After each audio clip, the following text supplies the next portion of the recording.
welcome back to my channel. Today I'm going to show you guys how to assemble the office chair by the Best Office Store. So apparently this chair is also good for people who have back pain, and that's me. And since I'm editing a lot, sometimes I could be on the computer for an hour or 2 hours, so depending on how long my videos are. So I went ahead and purchased this chair. It has so many amazing reviews. It's the #1 bestseller right now on Amazon, so I will definitely link it down below in the description if you guys are interested in purchasing it. I purchased it for $33. Shipping was total came up to $50. So now I went and checked on Amazon and the price went up to $51. I don't know why. Yeah, if you guys are interested, I will link it down below in the description so you guys can go ahead and purchase it. So yeah, and before we head on with this video, if you're new here, welcome, and if you have not subscribed to my channel, make sure to do that right now before we keep going. Alright guys, so let's get to it.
So I'm back. finally done. I personally think this was a little hard because at the bottom, since my chair is black, I can't really see where the screw is supposed to go. And yeah, it's not hard, but it's just hard to find the screw, if that makes sense. But other than that, it was okay. So there are a few things that I'm gonna add to this chair because of safety purposes. For example, the wheels I don't like because I have a toddler and she tends to get up on chairs with the wheels on. I'm scared that if she sits on the chair with the wheels on that she can fall back or anything like that. I'm gonna switch it to standard wheels. I don't know how to say it, but I'll link it also down below in the description. And then I'm gonna talk to you guys about 2 other things that I also purchased, so I'll let you guys know. So these are the ones that I was talking about. So those are flat. I did this video for those who wants the wheels because that's how the chair comes. But if you have kids or if you rather have these, then I highly recommend it, especially if you have kids,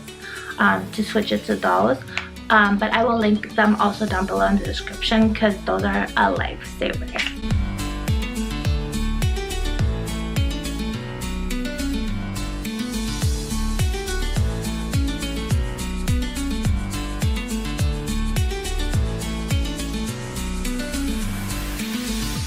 And then now I want to talk to you guys about 2 pillows that I purchased for my back, and I absolutely love them. I have also sciatica pain, so those 2 things help me a lot when I edit and when I'm on the computer for a long time. Okay, so I purchased this a while ago. It's like a cushion that you put behind your back. I can also link this down below in the description. I feel like this is best to use if your desk chair is flat in the back. The one that I purchased has like a, I don't know if you guys can tell, like a curve. So I feel like this is gonna be okay like this, but if it doesn't, then I can simply install these. All you have to do is buckle them in the back. And then the next thing that I like to have under my is this piece right here. I bought mine at TJ Maxx. It was only $14.99, but you can also go ahead and purchase it on Amazon if you want to just get it delivered at home. But I saw them at TJ Maxx and they were so cheap because on Amazon they're a ripoff. They're like $30 to $40 to $50, and it goes even higher. So I purchased this, and this pillow is a lifesaver. It helps so much with sciatica pain, so I'm super happy that I got this. I see a huge difference when I sit for a few hours on this pillow or without it, and so I highly recommend to those who have sciatica pain, get this pillow. I swear, like, this is the best thing you can ever get for your sciatica pain. Alright guys, so that's it for today's video. I hope you guys liked it, and if you did, don't forget to like, share, comment down below, and guys, don't forget to subscribe to my channel. Alright guys, have a good day. Bye!